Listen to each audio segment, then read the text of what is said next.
Olá pessoal, como vocês estão? Meu nome é Bruno Sankey e neste vídeo nós estaremos estudando um pouco do livro de Jó.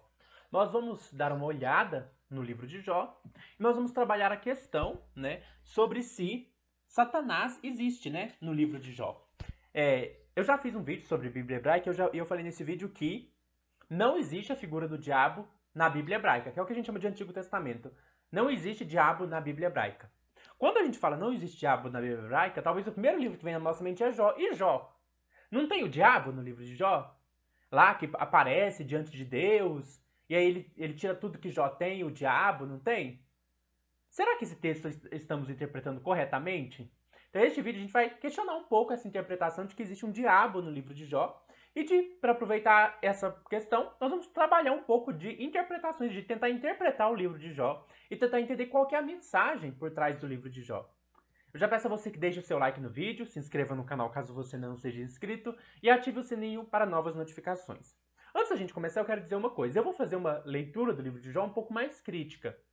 Isso não é para desafiar interpretações teológicas, religiosas do livro de Jó. Então, primeira coisa que eu quero dizer assim, eu estou aqui propondo uma possibilidade de interpretação que você pode concordar ou pode discordar. Não é para desafiar a fé de ninguém, não é para questionar a fé de ninguém. Se você discordar da interpretação que eu vou dar aqui, tudo bem. Mantenha a sua interpretação teológica, religiosa, que é um direito seu. Então, esse é o objetivo deste vídeo. Não é atacar a interpretação tradicional do texto. É apenas mostrar uma outra possibilidade de leitura que você tem o direito de discordar. Segundo ponto, neste canal, sempre que eu faço um vídeo sobre a Bíblia, eu gosto de enfatizar que eu tenho profundo respeito pela Bíblia. A Bíblia é um livro para ser reverenciado e para ser respeitado, porque é uma das obras mais lindas já produzidas pela humanidade. Então, por mais que eu vou dar aqui uma interpretação um pouco mais crítica e menos tradicional do texto, é importante a gente sempre manter esse respeito pela Bíblia, esse respeito por um dos livros mais belos que a humanidade já escreveu. Então não veja esse vídeo como uma crítica à Bíblia, pelo contrário, como uma possibilidade de construir novas interpretações dela, de tentar compreender o seu significado. Esclarecido isso, esse vídeo terá, além da apresentação, 4 partes. Na primeira, nós vamos falar um pouco da data e da autoria do livro de Jó. Quando o livro de Jó foi escrito, em que contexto, Depois nós vamos falar, segundo, que é o tema que a gente quer focar, que é a questão de Satã. Não, peraí, quer dizer, na segunda parte nós vamos falar um pouco de interpretações do livro de Jó, vamos tentar entender como interpretar o livro de Jó. Aí na terceira parte nós vamos falar um pouco sobre Satã, Quem é Satã? Quem é o diabo? Será que ele aparece no livro de Jó? E por fim nós vamos falar um pouco de como a ideia do diabo se formou, Porque será que a ideia do diabo já fazia parte da Bíblia? Será que tem diabo na Bíblia? Ou será que as traduções estão equivocadas? A gente está entendendo errado? Vamos ver um pouco sobre isso. Então, primeiramente, vamos pensar um pouco da data e da autoria do livro de Jó. A gente sabe, com certeza, quando Jó foi escrito? Não. Então, existem diferentes interpretações, assim. A gente sabe que ele foi escrito, provavelmente, ou no período do exílio babilônico, ou no período do pós-exílio babilônico. Qual que foi o período do exílio babilônico? O povo de Judá, os judeus, eles foram retirados da sua terra, por volta do ano 530, se eu não me engano, antes de Cristo, e foram levados cativos para a Babilônia. Então eles foram arrancados da sua terra e foram levados para uma outra terra, que é a terra da Babilônia, onde eles ficaram sob o domínio babilônico. E depois de um tempo eles puderam voltar e reconstruir sua terra já no domínio persa. Então pense, você faz parte de um povo que é retirado da sua terra e levado para outra terra. Então você está vivendo um período de sofrimento, de muita angústia, Você foi retirado da sua terra e foi levado para uma outra terra. Num contexto em que isso significava que o seu Deus perdeu para o Deus babilônico, Que o seu Deus não foi tão forte para te proteger, a ponto de os deuses babilônicos terem vencido o seu Deus, já que vocês perderam a guerra e foi tirado da sua terra. Então, por volta desse período do exílio babilônico, possivelmente, o livro de Jó foi escrito. O livro de Jó, portanto, possivelmente, foi escrito no período do exílio babilônico. Quem escreveu o livro de Jó? Nós sabemos? Também não sabemos. É um autor que a gente não conhece, um autor que domina, provavelmente, a arte poética, mas nós não sabemos quem ele é. Só que tem uma questão. Quando a gente lê o livro de Jó, a gente tem alguns indicativos de que possivelmente ele tem pelo menos 2 autores. Por quê? Todo mundo, eu acho que já leu o livro de Jó, já teve uma estranheza, porque o livro de Jó tem algumas coisas que parecem não estar batendo muito bem. Então, por exemplo, quando a gente vai lá para o capítulo 2 no versículo Jó, capítulo 2, no verso 10, diz assim: Mas ele lhe respondeu: Você está falando como uma mulher insensata. Devemos aceitar apenas o que é bom da parte do verdadeiro Deus e não aceitar também o que é mal? Então, em tudo isso, Jó não pecou com os seus lábios. Então, Jó parece. Sempre está insistindo assim: ó, Jó manteve a integridade mesmo no sofrimento e não pecou com os seus lábios. Só que quando a gente vai ler do capítulo 3 até o capítulo 40, na verdade, até lá pro capítulo 38, por aí, nós vemos um discurso extenso de Jó várias vezes respondendo seus amigos. Ele fala várias coisas pesadas contra Deus. Ah, Deus, o Senhor está sendo injusto comigo. Ah, se eu pudesse ir aí debater com o Senhor para te mostrar que eu não tô errado. Ele fala várias coisas contra Deus. E a gente fica, opa, pera, tem alguma coisa estranha aqui no livro. E aí quando chega no final, né, Jó é recompensado. Aí você fica, pera, o livro inteiro pareceu que ele estava sendo meio punido, aí depois acaba com ele ficando super rico, super cheio de dinheiro. Aí você se questiona assim, porque se vocês lerem o livro de Jó, vocês vão ver que ele é contra a teologia da prosperidade, né? Uma coisa que o livro de Jó está sempre insistindo é, Jó, as pessoas sofrem, Deus não faz as pessoas serem prósperas porque elas são justas. Aí de repente acaba com Jó super rico, assim como se isso fosse consertar tudo o que aconteceu com ele. Tem alguma coisa assim que soa estranho no livro de Jó, como se tivesse duas vozes no livro de Jó. Uma que vai falando assim: olha, Jó não pecou contra Deus, ele sempre foi fiel. E outra que tá assim: Jó falou várias coisas contra Deus, blasfemou contra ele, falou coisas que não devia. E assim, essas duas visões em conflitos pode ser um indicativo de que a gente tem pelo menos assim dois elementos no livro de Jó. Provavelmente teve alguma primeira redação, um primeiro escritor, e depois pode ser que um segundo escritor revisou esse texto para poder talvez amenizar alguma coisa incômoda que aparecia no livro de Jó. A gente vai trabalhar essa questão agora na próxima parte, que a gente vai considerar a questão sobre interpretação. E aqui a gente vai propor uma interpretação do livro de Jó. Então nós podemos começar agora a segunda parte, que é uma interpretação do livro de Jó. O livro de Jó é difícil de interpretar. Mas a primeira coisa que a gente precisa interpretar o livro de Jó é lembrar qual o contexto? Exílio babilônico. Durante o exílio babilônico, foi feita a pergunta: por que nós estamos no exílio? A gente tem algumas respostas para isso. Nós temos a resposta que é chamada resposta deuteronomista. Nós temos uma outra resposta que é chamada resposta profética. E nós temos uma terceira resposta que é a resposta poética, vamos por assim dizer, que é a que o livro de Jó faz parte. Primeira resposta, resposta deuteronomista. Nós chamamos de a escola deuteronomista os autores que foram responsáveis pela escrita do livro de Deuteronômio, pela escrita do livro de 1 Samuel, 2 Samuel, 1 Reis, 2 Reis, Josué, Juízes, todos esses livros mais históricos que vão de Deuteronômio até lá para 2 Reis, a gente considera que eles fazem parte de uma mesma escola de interpretação, que é a escola deuteronomista. São vários autores, mas que compartilham uma ideia comum. Qual que é essa ideia? A ideia de que o povo judeu tem uma aliança com Javé, com Deus. Javé é o nome de Deus. Então o povo judeu tem uma aliança com Deus. Só que essa aliança, ela é do tipo assim, se vocês cometerem o pecado, esse pecado vai se acumulando até o momento em que Deus pune vocês. Então qual que é a ideia do texto? Os pecados, eles se acumulam. Principalmente o pecado de idolatria, que é o foco da escola deuteronomista. A ideia do livro é que ao longo do tempo, se vocês lerem os livros de reis, vocês vão perceber isso, que os reis, a nação de Judá, gradualmente ela foi aumentando o seu pecado de idolatria. Passava rei, depois rei, depois rei. O reino do norte, todo rei foi idólatra. Agora o reino do sul, para essa escola, teve alguns reis que foram justos, mas a maioria dos reis foram desobedientes a Deus. Alguns reis foram justos, como Josias, Ezequias, mas a maioria, né, Josias e Ezequias são exceções, a maioria foram reis perversos que promoveram a idolatria. E esse pecado de idolatria foi acumulando, acumulando, acumulando, até que Deus, então, puniu essas pessoas. E aí a ideia desse livro, então, é que a punição, o exílio babilônico é uma punição de um pecado de idolatria acumulado. O pecado de idolatria foi passando de geração em geração, se acumulou, e agora o povo está sendo punido.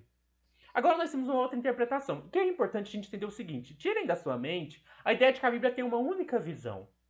Para vocês verem, tem 3 interpretações do porquê o exílio babilônico aconteceu.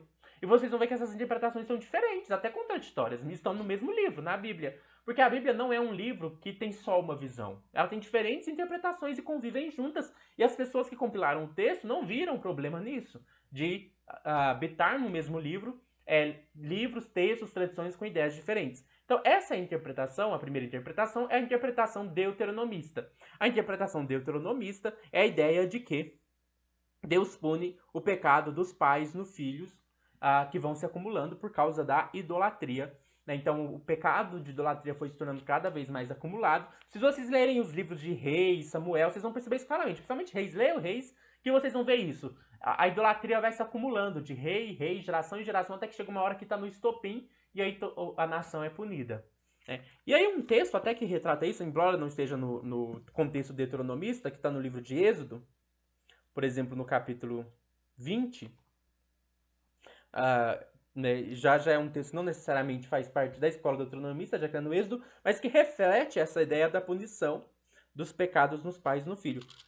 Êxodo 20, né, que faz assim, diz assim, verso 5, né? Não se curve diante deles, nem as sirva, pois eu, Jeová, sou Deus, seu Deus, sou um Deus que exige devoção exclusiva. E trago punição pelo erro dos pais sobre os filhos. Então, os filhos são punidos por causa dos pecados dos pais. Sobre a terceira geração e sobre a quarta geração daqueles que me odeiam. Então, perceba que nesse texto aqui, a ideia é que Deus pune o pecado dos pais nos filhos. Até a terceira, né, e quarta geração. Essa ideia, né, vai continuar no livro de Deuteronômio, vai continuar nos livros dos reis, vai ficar muito claro assim que o pecado pelo qual a nação está sendo punida é um pecado acumulado. Então, o Êxodo 20, né, vai ganhar sua forma em Deuteronômio, né, agora já o texto interpretado dentro da escola deuteronomista, né, então Deuteronômio capítulo 5, versículo 9. Então, perceba, já dentro de um livro deuteronomista diz assim, não se curve diante das imagens nem as sirvas, pois eu, Javé, seu Deus, sou um Deus que exige devoção exclusiva e trago punição pelo erro dos pais sobre os filhos, sobre a terceira geração e sobre a quarta geração daqueles que me odeiam. Então, qual que é a ideia para quem está no exílio babilônico e segue a escola deuteronomista? Eu estou aqui porque meus pais, meus antepassados, pecaram, cometeram idolatria, esse pecado se acumulou e eu, fazendo parte da nação de Israel, fui levado para o cativeiro babilônico. Essa é a interpretação. Só que essa não é a única interpretação. Os profetas deram outra interpretação para a situação. Primeiro, os profetas falaram o pecado principal não necessariamente é a idolatria. Né? Existem outros pecados que precisam ser levados em conta para além da idolatria. E entre esses pecados está a injustiça social, o descuido com os pobres, com as viúvas, com os órfãos, com os necessitados.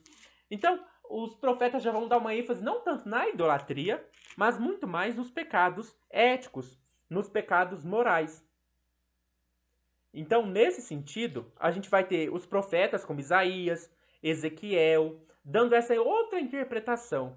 E aí, eles não vão, por exemplo, Ezequiel, pelo menos, não vai concordar com a interpretação de que o povo estava sendo punido por causa de um pecado acumulado. Então, se a gente ler Ezequiel capítulo 18, olha como a interpretação é diferente de Deuteronômio 5:9. É o contrário, né? Então, Ezequiel 18, né, diz assim: Então, recebi novamente a palavra de Javé. O que significa este provérbio que vocês citam na terra de Israel? Os pais comeram uvas azedas, mas foram os filhos que ficaram com gosto azedo na boca. Perceba que isso aqui é Deuteronômio 5:9. Eu, Deus, Javé, puno o pecado dos pais nos filhos. Então, aqui é um provérbio baseado na escola deuteronomista, diz: os pais comem uvas azedas, mas são os filhos que ficam com a boca suja, porque Deus pune o pecado dos pais nos filhos. Perceba, Ezequiel sabia, então, que os deuteronomistas davam essa interpretação, mas ele fala, eu não concordo. O que ele fala? Versículo 3. Tão certo como eu vivo, diz o soberano Senhor Javé, vocês não citarão mais esse provérbio em Israel. Ou seja, a interpretação lá de Deuteronômio 5:9 não está correta. Versículo 4. Pois todas as almas pertencem a mim, tanto a alma do pai como a alma do filho pertencem a mim. A alma que pecar, ou seja, o indivíduo que pecar, é este indivíduo que morrerá. Então, cada indivíduo paga pelo seu próprio pecado. O que o livro de Ezequiel está falando? Se vocês, judeus, que estão aqui no exílio babilônico, que estão sofrendo, não é porque o pecado dos seus pais de idolatria se acumularam ao longo do tempo. Não, vocês estão sendo punidos pelos seus próprios pecados.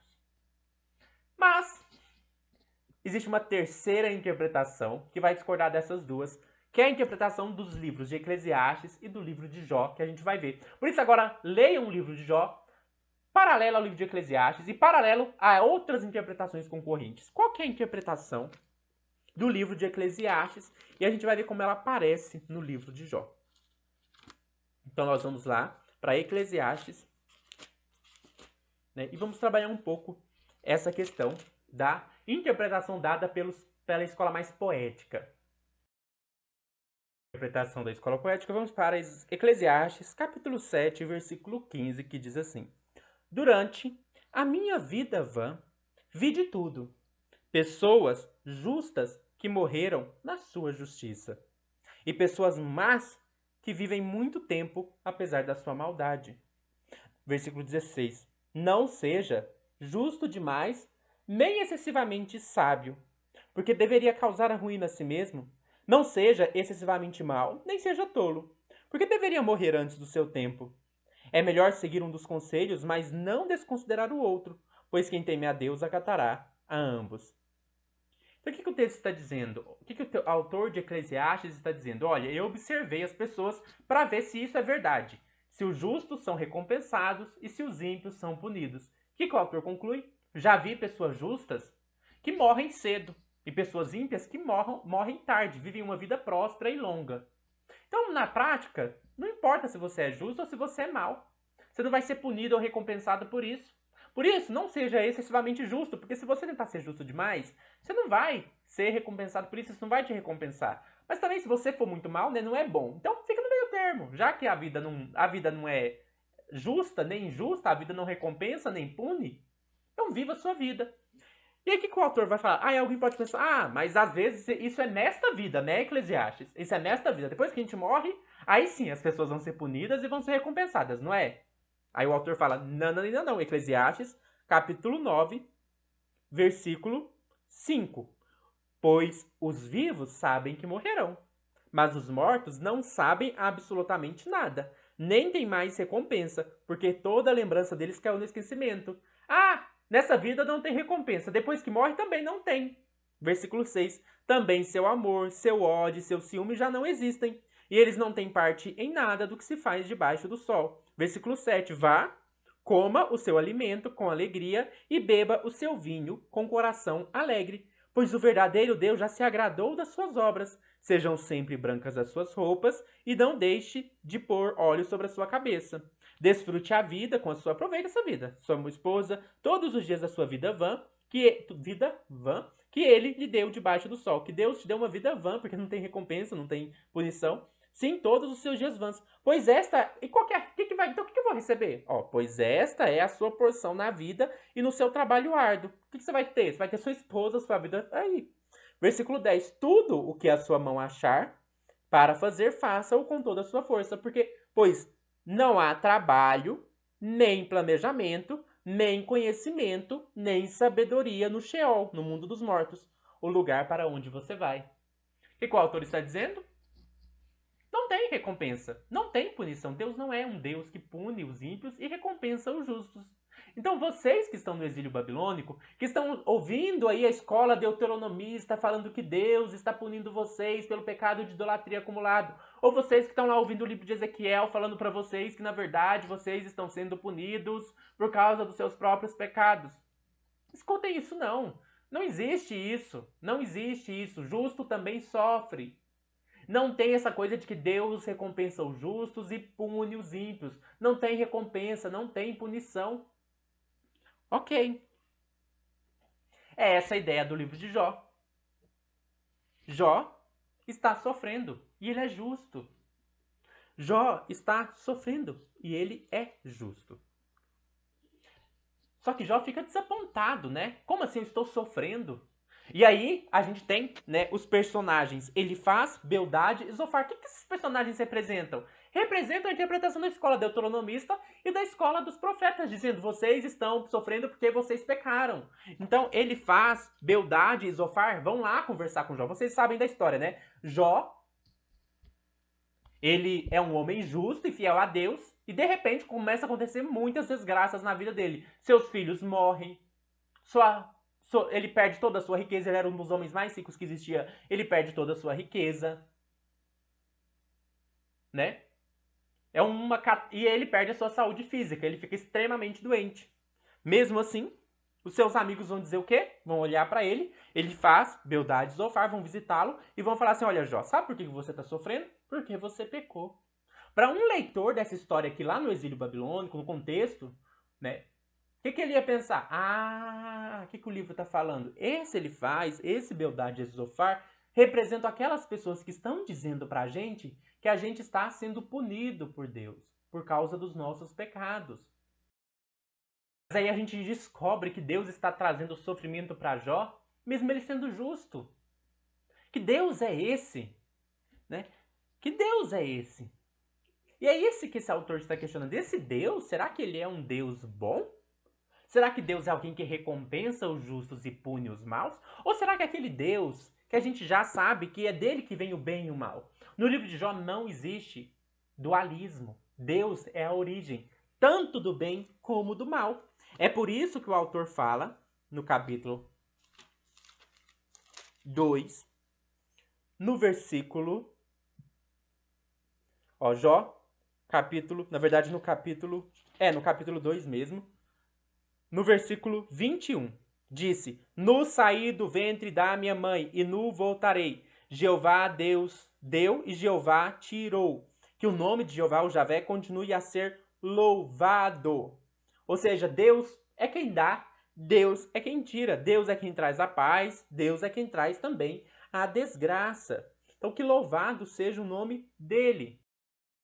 2, no versículos 9 a 10, né? A mulher de Jó chega e fala, Jó, amaldiçoa o seu Deus e morre. O que Jó responde? Como falas, uma louca mulher, tu falaste agora contra Jeová. Devemos aceitar apenas o que é bom da parte do verdadeiro Deus e não aceitar também o que é mal? Deus é a origem do bem e do mal. Então tire da sua cabeça a ideia que você aprendeu na teologia de que Deus é bom. Não para o livro de Jó, não. Deus é bom e mal. Ele está além do bem e do mal. É uma outra noção de Deus nesse contexto aqui. Deus é tanto a origem do bem quanto a origem do mal. Isso está de acordo, por exemplo, com Isaías, capítulo 45, versículo 7. Então tira a ideia maniqueísta, dualista da sua mente de que existe o bem e o mal, e Deus faz parte do bem, e o que é contrário a Deus faz parte do mal. Isso não existe no livro de Jó. Deus é a fonte de todas as coisas. Ele é a origem tanto do bem como do mal. Isaías 45, verso 7 diz assim, formo a luz e crio a escuridão. Faço a paz e trago a calamidade. Eu, Javé, faço todas as coisas. Outra forma de dizer seria, formo a luz e crio as trevas. Faço bem e faço mal. Eu, Javé, faço todas as coisas. É porque bem e mal aqui, na mentalidade dos autores, né, sempre a desgraça é o mal e a recompensa, o bem, a justiça, né? Então Deus é a fonte de todas as coisas. Lamentações, capítulo 3, versículo 38, se eu não me engano, também vai refletir essa ideia para a gente desconstruir um pouco o nosso dualismo que a gente tem na nossa mente quando a gente lê a Bíblia e acha que Deus é bom. Lamentações, né? O livro de Lamentações, no capítulo 3, no versículo 38, se eu não me engano, vai nos dizer assim, da boca do Altíssimo não saem coisas más junto com as coisas boas? Não é? Então qual que é a ideia do livro de Jó? Deus é a fonte tanto do bem como do mal. Então Jó está sofrendo. Ele sabe que ele não está sendo punido por algum pecado que ele cometeu, mas os seus amigos insistem, Jó, você cometeu um pecado, Jó, você cometeu um pecado, Jó, você cometeu um pecado. E eles refletem aqui, a gente chamou de teologia da prosperidade. O que é a teologia da prosperidade? Quem serve a Deus é rico, é próspero, é bom. Quem não serve está sendo punido. É o que a gente vê na Igreja Universal, que a gente vê em igrejas, não querendo criticar a igreja em si, mas aqui a gente vê em algumas igrejas, né? A gente respeita, claro, cada pessoa tem sua religião, mas a gente vê em alguns espaços essa ideia circulando, assim. De que se você serve a Deus, você não vai sofrer, então se você está sofrendo é porque você está em pecado. Era isso que estava sendo dito naquele tempo. Só que aí, não. Não é isso que é a verdade. E aí a gente termina, né, o livro de Jó, vai aparecer, Deus aparece super bravo. E aí ele vira pra Jó e fala, Jó, o que você anda falando de mim? Vem aqui, deixa eu debater um papo contigo. Você, por acaso, estava lá quando eu criei o mundo? Jó, você por acaso é o dono de todas as coisas? Você sabe como criar o universo? Você sabe como derrotar o Leviatã? O que é a ideia do Leviatã, né? De acordo com o mito bíblico de criação, o que aconteceu? Existiu o caos primordial e quando Javé começou a criar, ele veio aqui e estava um caos. Né? Lá, Gênesis capítulo 1, verso 2. A terra estava debaixo d'água, não havia forma, ela estava vazia e havia uma escuridão e uma forte tempestade. E aí o que Deus fez? Ele lutou com o Leviatã, que habitava as águas do caos primordial. Porque Deus precisava destruir, domar, vamos melhor dizendo, domar o monstro, o dragão das águas primordiais, para que ele pudesse, então, começar a criar. Então, em Gênesis 1, antes de Deus começar a criar, já existe um caos primordial, onde habita o Leviatã, e Deus vai lá e controla o Leviatã, e assim ele pode criar. Então, né, Deus pergunta, você estava lá quando eu comecei a criar as coisas? Quando eu derrotei o Leviatã, você estava? Aí, eu sou soberano, Jó. Eu faço o que eu quiser. Eu tenho controle de todas as coisas. E você estava me questionando, perguntando, não, mas eu sou justo, eu sou inocente, eu tenho que aparecer diante de Deus e cobrar. Que cobrar o quê? Você quer cobrar o quê de mim? Vamos, você falou que queria conversar comigo? Você falou que queria aparecer diante de mim e me questionar porque eu tô te fazendo sofrer? Então aí o que Deus fala? Então aqui, eu tô aqui, me fala, me fala, me fala. Já que você é tão sabido assim. E aí o que faz? Jó dá uma resposta. E aqui tá a chave mais complicada do texto, né? Porque até aqui eu acho que qualquer leitor esquece a parte do texto que falou que Jó não pecou contra Deus. Porque tá muito claro aqui nessas conversas que ele falou coisas que Deus não gostou e que Deus ficou bem bravo e irado com isso. E aí o que Jó responde? Né? Qual que é o seu sentimento diante dessa narrativa? Os amigos de Jó acabaram com ele, falou que ele estava sofrendo porque ele estava sendo punido por causa do seu pecado. Deus aparecer para ele e fazer um discurso super forte e violento, falando: Jó, cala sua boca. Jó, você não sabe de nada. Jó, você não tem moral para falar de mim. Eu faço o que eu quiser. Você é um leitor. Se você lesse essa história, como você se sentiria a respeito de Deus? Não tá estranho? Será que então o livro de Jó, na verdade, está criticando uma determinada concepção de Deus, como um Deus que, na verdade, mostrando pra gente que Deus não é bom como a gente pensa, mas que ele é a origem tanto do bem como do mal e que ele faz o que ele quiser? Pra nossa mente, que tá assim quadradinha, nossa, Deus só pode ser bom, isso soa estranho.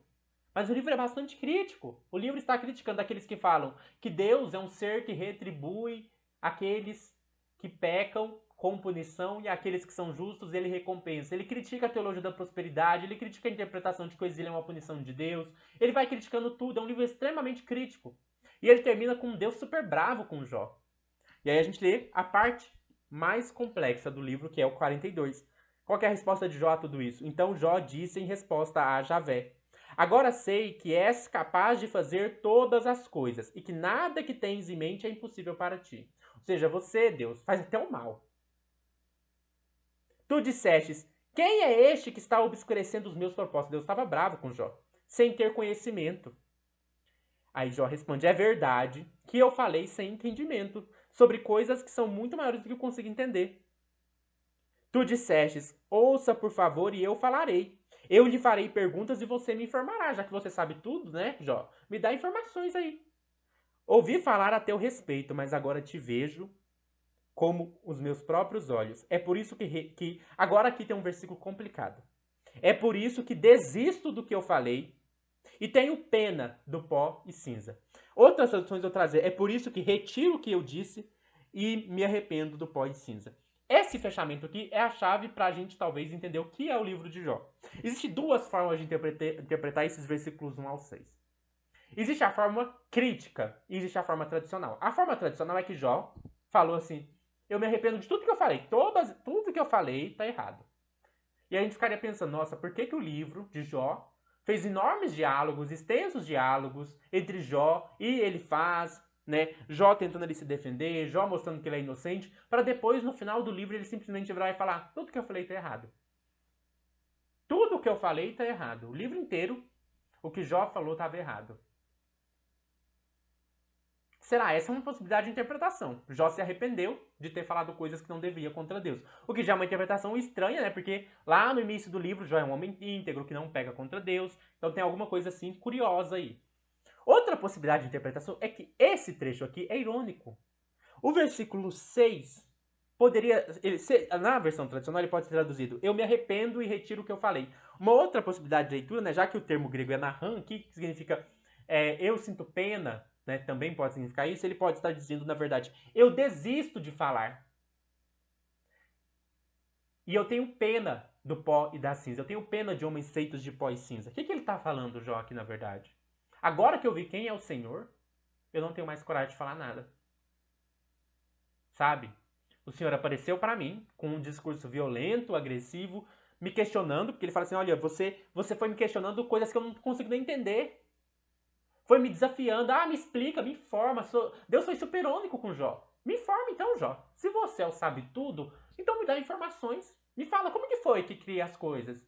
Como que era lá no princípio? Como que faz para domar o Leviatã? Já que você sabe tudo, Jó, me ensina. Eu quero aprender com você. Deus foi super irônico com Jó. E Jó agora dá uma resposta irônica também.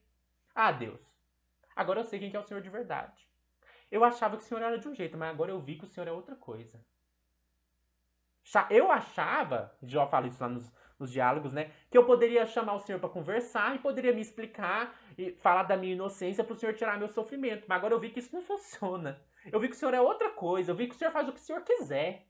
Nada é impossível para o Senhor. Agora eu vi com os meus olhos que tipo de ser tu és. O Senhor não é bom. O Senhor não é o sumo bom. Não é esse tipo de Deus que a gente está lidando aqui. Não. Por isso que eu desisto agora. Eu não quero mais defender minha inocência, eu não quero mais falar pro Senhor ser justo comigo, tirar meu sofrimento, porque eu vi agora que não é por aí. Né? Então, essa é uma possibilidade de interpretação. Aí agora vocês devem estar pensando, tem alguma coisa estranha, né, com essa interpretação, porque tem alguma coisa estranha com o livro de Jó.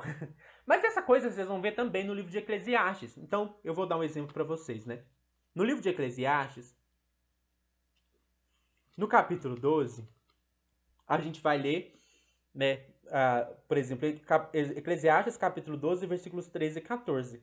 Depois de se ouvir tudo, a conclusão é esta: tema o verdadeiro Deus e obedeça aos seus mandamentos, pois essa é toda a obrigação do homem. Pois o verdadeiro Deus julgará todas as ações, incluindo todas as coisas ocultas, e determinará se são boas ou más. Olha que coisa estranha. A gente leu aqueles textos de Eclesiastes e viu que o livro de Eclesiastes fala que Deus não recompensa ninguém. Aí, de repente, acaba falando que Deus recompensa.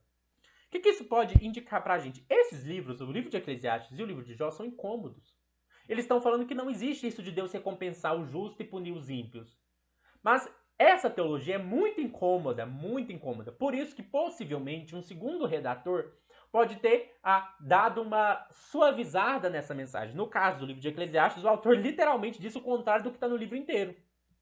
Né? O livro inteiro falou que Deus não pune, Deus não recompensa ninguém, que vai morrer e acabou. Mas o autor Eclesiastes não, vai ter um juízo final, Deus vai recompensar os uns, punir os outros. O livro de Jó talvez seja a mesma ideia. O livro de Jó, né, ele, no seu núcleo central, ele está apresentando um conflito super estranho de um Deus que não está nem aí com o bem ou com o mal, mas que ele é a fonte de todo bem, mas também é a fonte de todo mal, que pune sem dó nem piedade, que depois vem com um discurso violento e agressivo e termina com Jó 42, verso 6, super tenso, né? Uma resposta super irônica. Aí algum autor pode ter mudado a redação do texto. Essa mudança de redação pode ser indicada justamente por esse conflito estranho dentro do livro. Jó, no capítulo 2, é um super justo, não fala nada contra Deus. Como assim? 90% do livro de Jó... tipo assim, o núcleo do livro de Jó é várias vezes Jó falando mal de Deus. E aí Jó é um homem justo que não fala nada mal contra Deus. Aí termina com Jó... todo livro desafiando a teologia da prosperidade, falando, não, Deus, não é porque você é próspero que você é de Deus. Aí chega lá no capítulo 42, no finalzinho do livro de Jó, versículo 12, fala assim: assim Jeová abençoou a última parte da vida de Jó, mais do que a primeira, e Jó veio a ter 14.000 ovelhas, 6.000 camelos, 1.000 juntas de boi, 1.000 jumentas, ele também teve mais 7 filhos. Aí, tipo assim, Todo o livro desafiando a teologia da prosperidade termina com uma prosperidade de Jó, como recompensa da sua fidelidade. Então isso pode indicar pra gente que há alguma mão, alguma redação que deu uma suavizada na história, né? Que deu uma suavizada no texto. Possivelmente o livro terminava no capítulo 42, verso 6, lido dessa forma irônica. Mas o autor acrescentou mais o restante do livro, dando a entender que Jó foi recompensado, dando a entender que Jó se arrependeu do que falou, e também a parte inicial, né, que pode ser um acréscimo em grande medida, já que aparece um Jó que não peca contra Deus, não fala nada da sua boca. Então o que o autor, provavelmente o segundo redator, fez, né? Ele pegou o livro e tá assim, Jó falando um monte de coisa pesada contra Deus, e ele teve que suavizar, espera.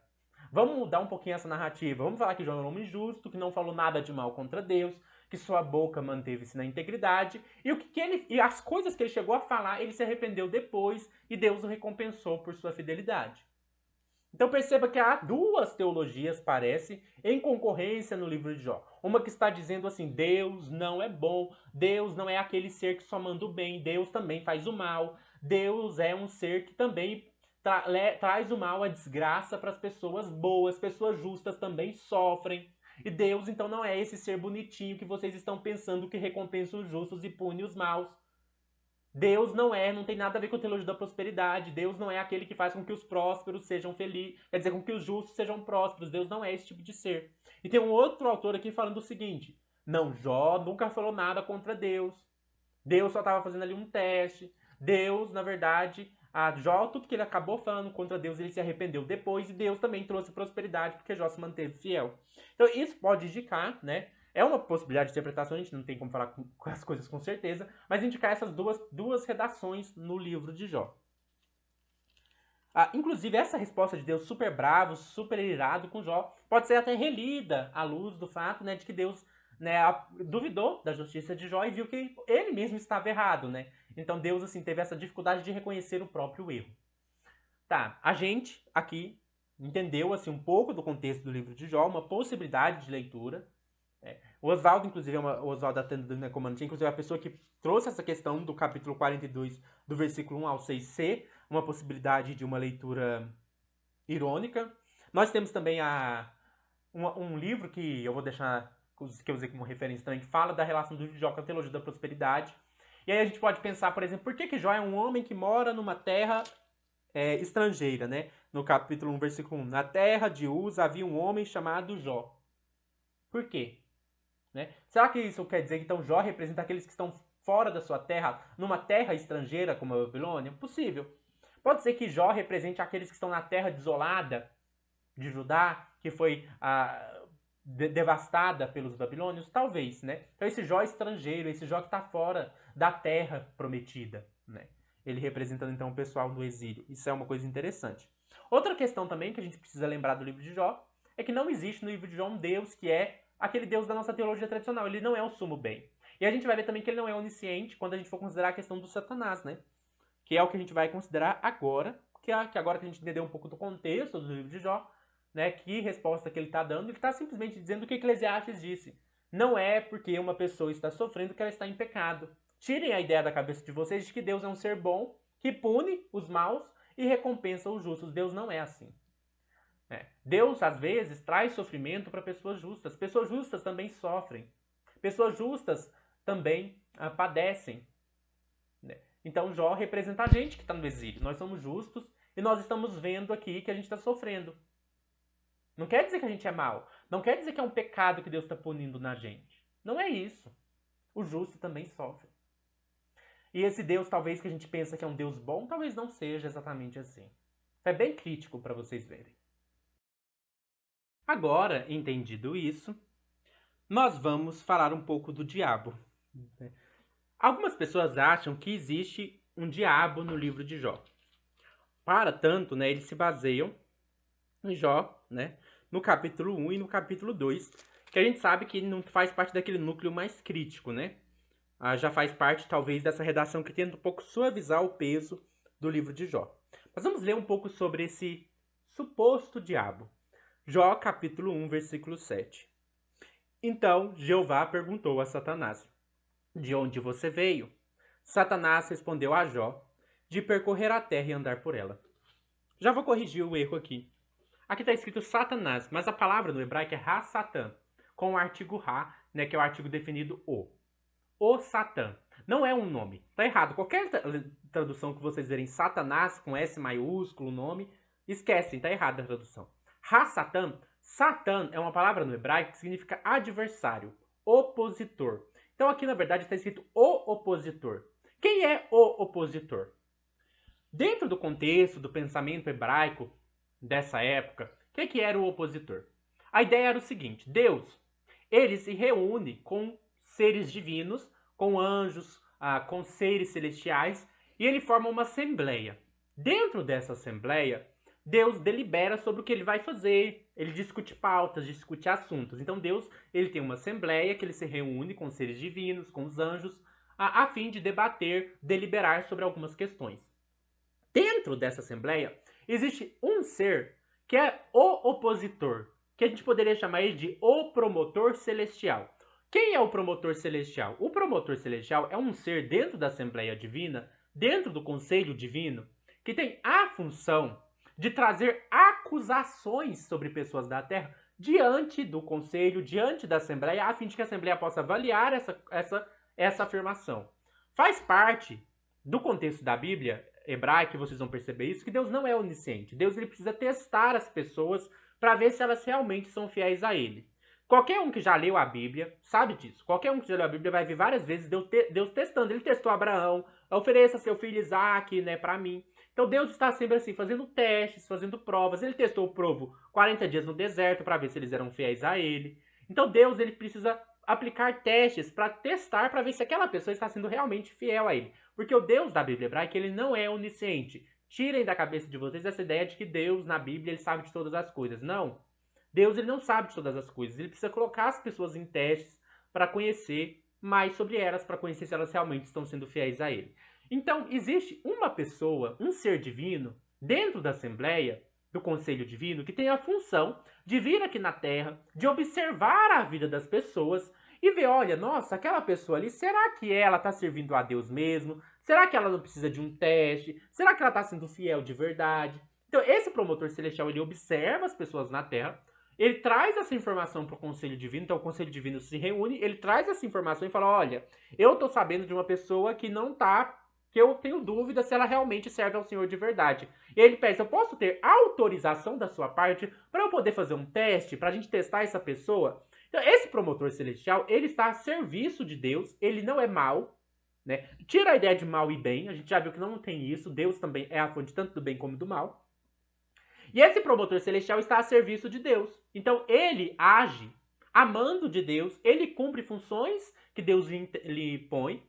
Então ele não é opositor a Deus, ele não é inimigo de Deus, ele é alguém que age a fim de trazer acusações diante de Deus e a fim de botar as pessoas em testes, em prova, para ver se elas realmente estão sendo fiéis a Deus. Então ele está a serviço de Deus, não contra Deus. Então, Ha-Satan, não leia mais Satanás. Leia aqui, promotor celestial. Toda vez que você vê a palavra Satanás no livro de Jó, leia promotor celestial. Então, vamos lá. Então, Javé perguntou ao promotor celestial, de onde você veio? O promotor celestial respondeu a Javé, de percorrer a terra e de andar por ela. Vamos voltar no versículo 6, só para a gente ver que a gente está no contexto de uma assembleia. Que diz assim, chegou o dia, então chegou o dia de uma assembleia, chegou o dia do conselho de deliberação. Chegou o dia em que os filhos do verdadeiro Deus, então os seres celestiais, foram apresentar-se perante Javé. E o promotor celestial também foi no meio deles. Perceba, a assembleia se reuniu para deliberar. E o promotor celestial se apresentou no meio deles, se apresentou no meio da assembleia. E aí é nesse contexto. Então Javé, ali na Assembleia, perguntou ao promotor celestial, de onde você veio? O promotor celestial respondeu, de percorrer a terra e de andar por ela. E Javé disse ao promotor celestial, você fez seu trabalho direitinho? Você foi na terra, né? Você estava andando pela terra observando então as pessoas. Tem uma pessoa que eu queria perguntar se você verificou a vida dela. Você sabe de Jó? Então, tem uma pessoa que eu queria ver. Você verificou a vida dela? Eu acho ele interessante. Jó fala... Jó é um homem fiel a mim, né? Aí, então, Javé perguntou... Javé disse para o promotor celestial, você observou meu servo Jó? Eu nunca vi ninguém igual ele na Terra. Ele é um homem íntegro, ele é justo, ele me teme, ele rejeita o que é mal. Eu percebo, o promotor celestial, cuja função é observar a vida das pessoas na Terra, chega diante de Javé e Javé pergunta: olha, promotor celestial, você fez o seu trabalho, né? Andando pela Terra, observando a vida das pessoas. Queria te perguntar se você observou a vida de uma pessoa legal, que é Jó. Porque esse cara aí, eu acho que ele me serve muito bem. Nunca vi ninguém igual ele.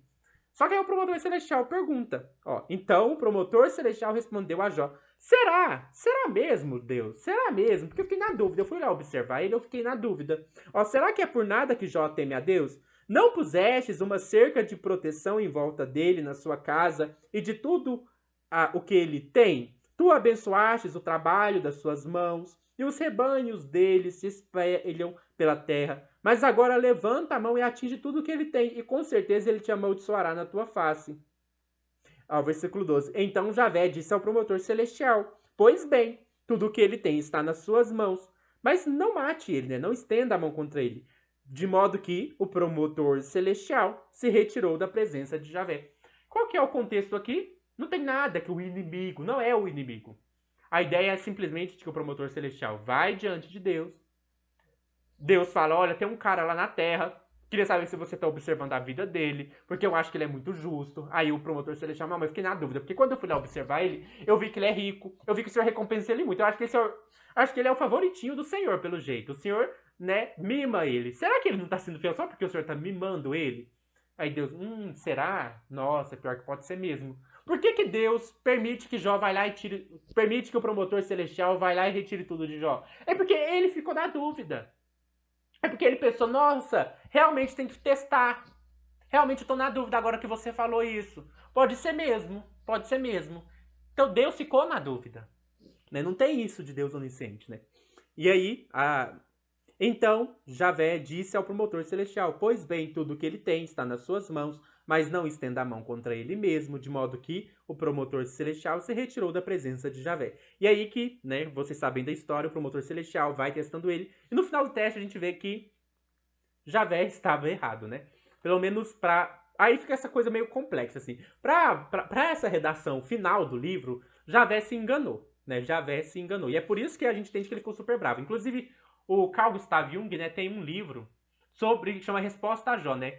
E ele vai trabalhando com ele e fala assim: nossa, Satanás, na verdade, não é inimigo de Deus. Satanás é um pensamento de dúvida na mente de Deus. Porque Satanás faz parte do conselho divino, né? Satanás aqui não, promotor celestial. O promotor celestial faz parte do conselho divino. Então ele é como se fosse um pensamento de Deus. É como se fosse um dos aspectos de Deus, né? Um dos elementos da divindade. Então, o promotor celestial é uma dúvida que traz uma dúvida que realmente surge na cabeça de Deus. E é por isso que depois, né, se a gente for ler a redação final, fica como se Javé ficasse assim: nossa, eu errei. Mas ele não admite muito bem o seu erro e ele desconta em Jó toda essa questão.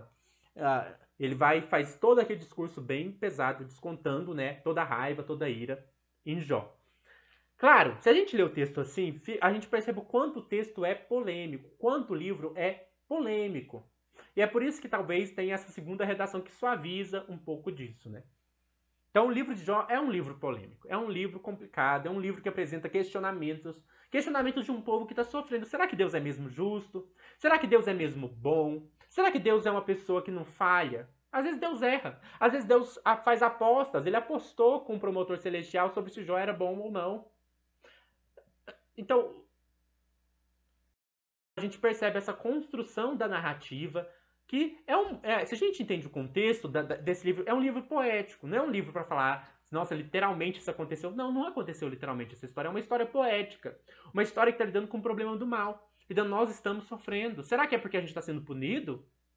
Será que o erro é nosso? Será que não foi Deus que talvez se enganou? Será que na verdade não é porque o justo também sofre? Será que a teologia da prosperidade que a gente ouve, de que Deus pune, de que quem é servo de Deus é próspero, que se alguém está sofrendo é porque está sendo punido, é certo ou errada?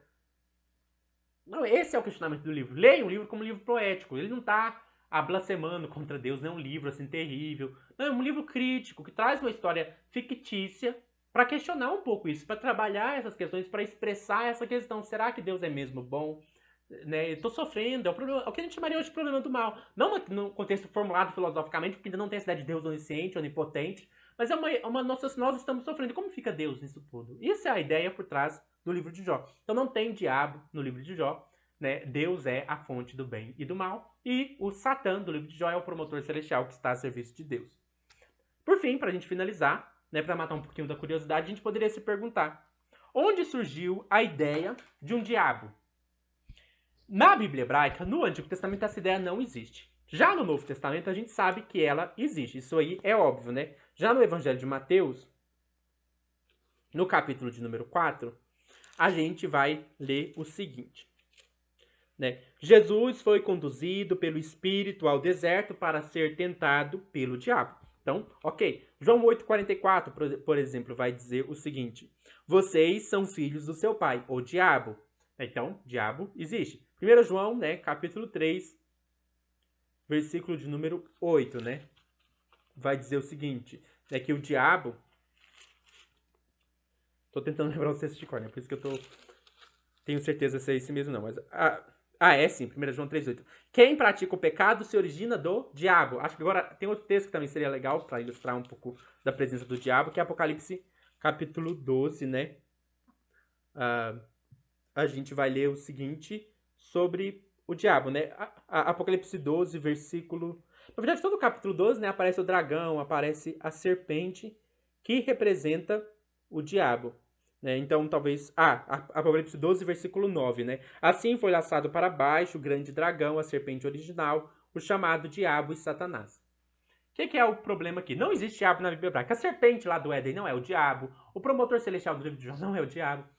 A ideia do diabo talvez vai aparecer um pouco antes da escrita do Novo Testamento, ali talvez no período daqueles livros como Enoque, né? A gente tem uma tradição de que vai acontecer. O judaísmo, ele tinha a ideia de que Deus é a fonte tanto do bem como do mal. O judaísmo depois sofreu a influência do zoroatrismo, né? Que é uma filosofia que já tem um dualismo entre o bem e o mal. Então, quando você tem um dualismo entre o bem e o mal, então o bem é atribuído a Deus e o mal precisa ser atribuído a uma outra entidade. Então, o Antigo Testamento não tinha problema de atribuir tanto o bem como o mal a Deus. Inclusive, tem um exemplo interessante que eu acho bem legal, que eu vou tentar achar aqui, que é um exemplo que mostra que no Antigo Testamento essa ideia de que existe o Satanás que é mal, existe Deus que é bom, né, ela não está presente. Se eu não me engano, acho que é 1 Crônicas, capítulo de número 21, deixa eu ver se é isso mesmo. Isso, 1 Crônicas, capítulo 21, versículo 1. Então, Satanás se levantou contra Israel e instigou Davi a recensear o povo. Agora vamos ler 2 Samuel 24, só para vocês verem um negócio interessante. Né, para vocês verem tanto que essa coisa de traduzir Satanás por diabo no Antigo Testamento é um erro. Né? Então, quando a gente vai para 2 Samuel 24, 1, a gente vai ver o mesmo texto, dizendo a mesma coisa, só que ao invés de estar escrito Satanás, acho que é 2 Samuel 24, 1 mesmo, que é o texto paralelo. 2 Samuel 24, 1 diz assim: a ira de Javé se acendeu novamente contra Israel, quando Davi foi instigado a agir contra eles. Perceba, Isaías 21 é Satanás que instiga Davi a recensear o povo. 2 Samuel 24, 1 é Deus. Por que é Satanás? Aqui não é Satanás. Né? Já expliquei, a palavra no hebraico não é um nome. A palavra no hebraico é o opositor, o adversário. Quem instigou foi o opositor a mando de Deus. A gente pode interpretar, talvez seja o promotor celestial mesmo. Então, o promotor celestial a mando de Deus recenseou o povo a serviço de Deus. Ou a gente pode ler Satanás aqui como o próprio Deus. Né? Porque Satanás aqui não é um nome, é um título. O adversário, Deus na posição de adversário. Então Deus é quem executa tanto bem como o mal. Não tem um princípio que é bom, que é Deus, e outro princípio que é o mal. Existe outro texto também, que eu acho interessante. Vou tentar lembrar aqui onde está. É 1 Samuel 18:10, né? Vamos ler aqui, só para vocês verem a ideia de que Deus é a origem do mal no Antigo Testamento. Não existe, ou na Bíblia hebraica, né? 1 Samuel 18, versículo 10, diz assim: no dia seguinte, um espírito mal da parte de Deus. Aqui nem é da parte de Deus, eu tô tentando suavizar um pouco, mas é um espírito mal de Deus. É o Espírito Santo, né, que a gente chamaria de Espírito Santo. É o Espírito de Deus. O espírito mal, ele executa tanto bem como o mal. Né? Existe um espírito bom e um espírito mal, que vem da parte de Deus. Né? Então, no Antigo Testamento, a ideia de que Deus é a origem tanto do bem como do mal. Essa é a ideia do Antigo Testamento. Depois, com a influência do zoroatrismo, né, os judeus vão se tornar mais dualistas. Então, existe o bem e existe o mal. Se o bem e o mal estão em oposições, são princípios opostos, então Deus é o bem e o mal precisa ser atribuído a um outro ser, que é o diabo. E essa ideia vai, então, aparecer no contexto judaico. Agora, uma coisa que eu vou contar para vocês. Não existe em nenhum lugar da Bíblia inteira a ideia de que o diabo foi um anjo bom que por orgulho se rebelou contra Deus. Essa ideia vai surgir só com Orígenes. Não faz parte do Novo Testamento nem do Antigo Testamento. Primeiro, no Antigo Testamento não existe diabo. Então, inclusive, depois a gente pode fazer vídeo sobre Ezequiel 28, Isaías 14, para mostrar que eles têm nada a ver com o diabo. Mas tudo bem, não existe diabo no Antigo Testamento. No Novo Testamento já aparece a figura do diabo, mas também não tem nada de que o diabo foi um anjo bom. Inclusive, a gente pode também trabalhar em outro vídeo essa questão sobre a origem, se o diabo foi mesmo um anjo bom, e trabalhar os textos mal citados fora de contextos, como Apocalipse 12, que é mal citado. Tem um outro texto em Lucas também, do raio que cai do céu. Não tem nada a ver com queda do anjo Lúcifer, alguma coisa assim. Essa ideia de que o diabo foi um anjo bom que se rebelou contra Deus por causa do orgulho só surgiu com Orígenes, não faz parte da Bíblia. O que a gente pode dizer assim, no Antigo Testamento não existe o diabo. No Novo Testamento existe a figura do diabo, mas ele não é um anjo bom. Há possibilidade de que a figura do diabo foi inspirada em alguma maneira na figura do anjo Samael, né? Que é um anjo que está a serviço de Deus para executar o mal, mas a serviço de Deus. Ele também pode ter sido inspirado, em alguma medida, na ideia lá de Gênesis 6 e do livro de Enoque, de anjos que se rebelaram contra Deus e casaram-se com mulheres, né? Fizeram sexo com mulheres. Mas não é nada sobre eles terem caído por causa do orgulho. Eles caíram porque eles se apaixonaram por mulheres humanas. Isso aparece em Judas, aparece em Enoque, Gênesis 6, aparece em 1 Pedro também. Agora, a ideia de que o diabo foi um anjo bom, que por orgulho se rebelou contra Deus, só vai aparecer no livro, só vai aparecer a partir de Orígenes, né? E depois vai ser reforçado por um erro de tradução cometido por Jerônimo, que na Vulgata Latina vai traduzir a expressão estrela da manhã, em Isaías 14:12, por Lúcifer. Lúcifer não é um nome, assim como Satanás não é um nome, Lúcifer não é um nome. Isso aí são erros de traduções, né? Então, espero que vocês tenham gostado deste vídeo, tenham entendido o livro de Jó e tenham entendido que não existe diabo no livro de Jó. O Satanás do livro de Jó é, na verdade, o promotor celestial a serviço de Javé. Até mais!